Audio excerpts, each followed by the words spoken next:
सर्वांना नवीन वर्षाच्या शुभेच्छा।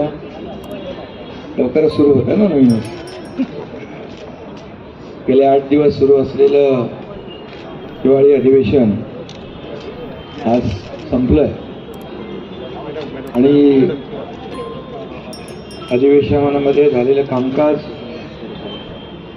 आणि घेतलेले निर्णय याला आपण सर्वांनी चांगली प्रसिद्धी दिली, त्याबद्दल आपल्या सगळ्यांचे आभार। हे अधिवेशन आशिष म्हणाला नव्याने सरकार स्थापन झालंय, पण तुमचं महायुतीचं सरकार कंटिन्यू झालंय। टीम तीच आहे, मॅच नवीन आहे आणि देवेंद्रजींच्या नेतृत्वाखाली मुख्यमंत्री म्हणून कामकाज सुरू झालंय महायुती सरकारचं आणि अधिवेशन देखील अतिशय यशस्वीपणे पार पडलेलं आहे। कमी कालावधी असला तरी सुद्धा सरकारने ठरवलेलं कामकाज, निर्धारित केलेलं कामकाज पूर्ण झालं। 17 विधेयकं मंजूर झाली। त्या विधेयकांमध्ये अनेक महत्त्वाची विधेयकं होती। कारागृह सुधारणा, प्राचीन स्मारके आणि इतरही महत्त्वाची त्या बाबतीमध्ये मुख्यमंत्री महोदय बोलतील अशी महत्त्वाची विधेयकं देखील मंजूर झाली। पुरवणी मागण्या मंजूर झाल्या 35,788। ज्या योजना आमच्या सरकारने जाहीर केल्या होत्या, लाडकी बहीण योजना असेल, अन्नपूर्णा योजना असेल, बळीराजा वीज सवलत असेल, इतरही ज्या योजना आहेत त्या सुरू ठेवण्यासाठी जी आर्थिक तरतूद लागते ती तरतूद देखील पुरवणी मागण्यांमध्ये मंजूर केली। लाडकी बहीण योजना आणि इतर योजना ज्या आहेत, आम्ही ज्या घोषणा केल्या, ज्याची अंमलबजावणी सुरू झाल्या, त्या सर्व योजना जशा आहेत तशा सुरू राहतील, त्यामध्ये कुठेही व्यत्यय येणार नाही। त्याचबरोबर राज्यपालांचं अभिभाषण सभागृहात त्याच्या बाबतीत चर्चा झाली। राज्यपालांचे आभार देखील मानले आणि मुख्यमंत्री महोदयांनी विदर्भामध्ये अधिवेशन असल्यामुळे विदर्भातल्या अनेक प्रकल्पांना देखील आम्ही न्याय दिलेलाच आहे। यापूर्वी यापुढेही देणार। 20,000 रुपये धानाला बोनस देण्याचा निर्णय देखील मुख्यमंत्री महोदयांनी घेतला, याचं देखील समाधान आम्हाला आहे। आणि आमचं सरकार जे आहे सर्वसामान्यांचं सरकार आहे, सर्वांना सोबत घेऊन जाणार आहे आणि मागच्या महायुती सरकारचा जो वेग होता, जी गती होती, त्याला आणखी गती देणार, आणखी वेगाने आम्ही निर्णय घेऊ। महाराष्ट्र आता न थांबता पुढे जाणार। विरोधकांची संख्या जरी कमी असली तरी सुद्धा आम्ही त्यांच्या प्रत्येक ज्या आयुधाच्या माध्यमातून त्यांनी प्रश्न उपस्थित केले त्याला सरकारने उत्तर दिलं। महायुती सरकारने आपला शब्द देखील पाळला। या अधिवेशनाच्या काळात मंत्रिमंडळ विस्तारही झाला।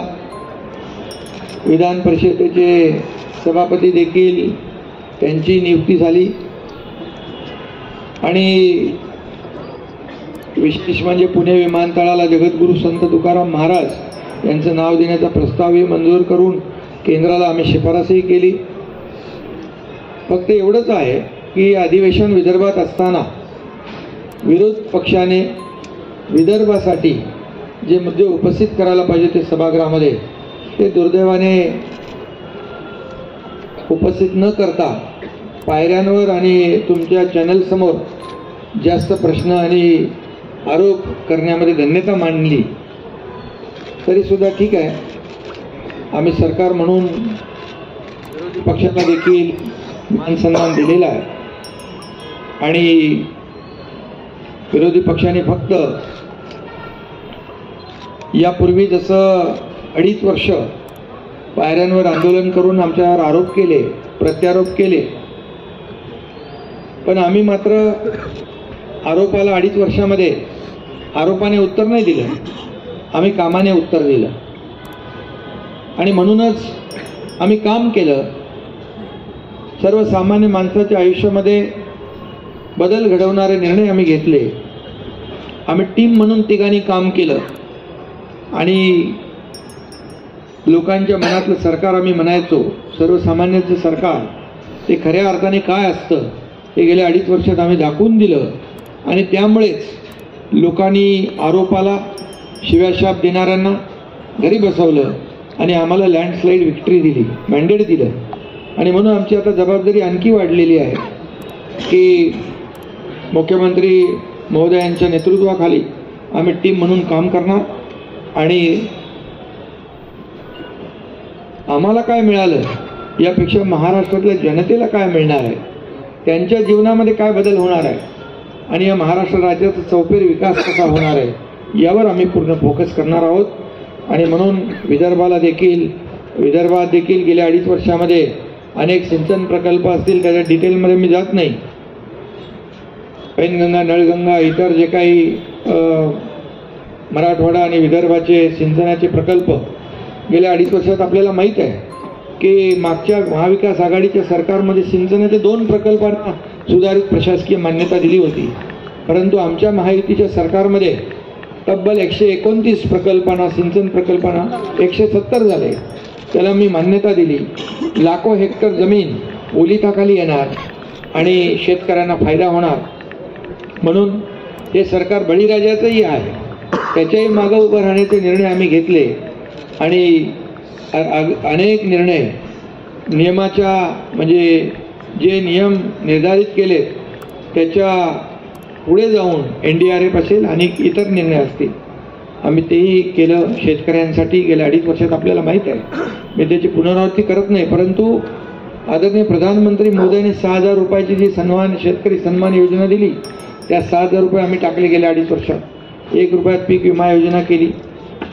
मुख्यमंत्री महोदयांनी सोलर म्हणजे आपल्या सौर ऊर्जेवर भर दिला आणि शेतकऱ्यांना आता दिवसा वीज देण्याचा आमचा प्रयत्न आहे, तो आम्ही यशस्वी करतोय. आणि 7.5 HP पर्यंत वीज बिल माफ करण्याचा आम्ही निर्णय घेतला, तो लागूच केला. आणि म्हणून जे जे निर्णय आम्ही घेतले त्याची अंमलबजावणी आम्ही केली, याचं समाधान आणि खूप आम्हाला आनंद आहे.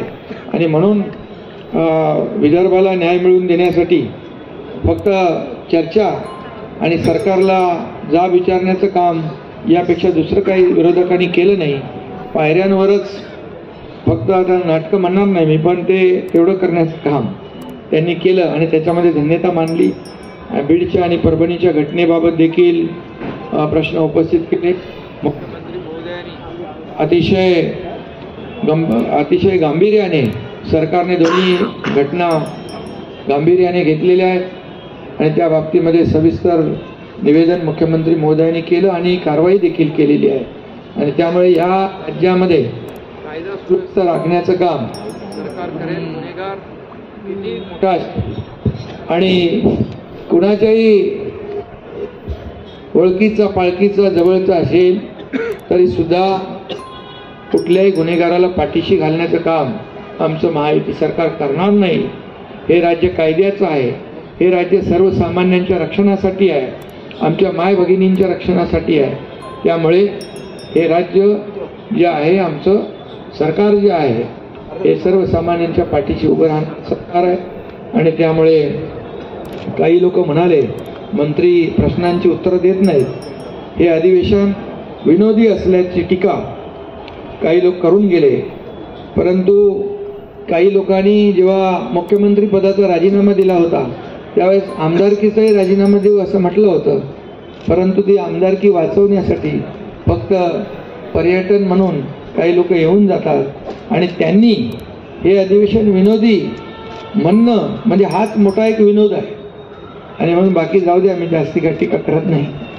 पण हे अधिवेशन अतिशय बरं. दुसरं, आपल्या सोयाबीन आणि कापसाला सरकारने 5,000 रुपये हेक्टरी मदत केली. त्याचे 4,194 कोटी 96 लाख शेतकऱ्यांना त्याचा फायदा झाला, हेही मी या ठिकाणी नमूद करतो.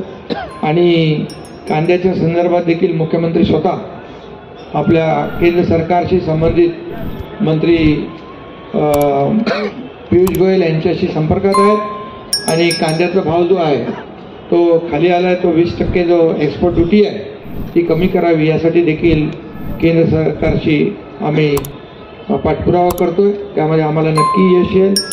आणि म्हणून आजचं या आठवड्याभराचं अधिवेशन जे आहे अतिशय यशस्वी झालं. आणि म्हणून मुख्यमंत्री देवेंद्रजींना देखील मी त्यांचे अभिनंदन करतो, त्यांना शुभेच्छा देतो. आणि आपल्या सगळ्या पत्रकारांना पुन्हा एकदा शुभेच्छा देतो की आम्ही आमच्या अधिवेशनातल्या कामकाजाला आणि एकंदरात घेतलेल्या निर्णयाला आपण चांगली प्रसिद्धी दिली. त्याबद्दल पुन्हा एकदा आपल्या सगळ्यांना धन्यवाद. जय हिंद, जय महाराष्ट्र.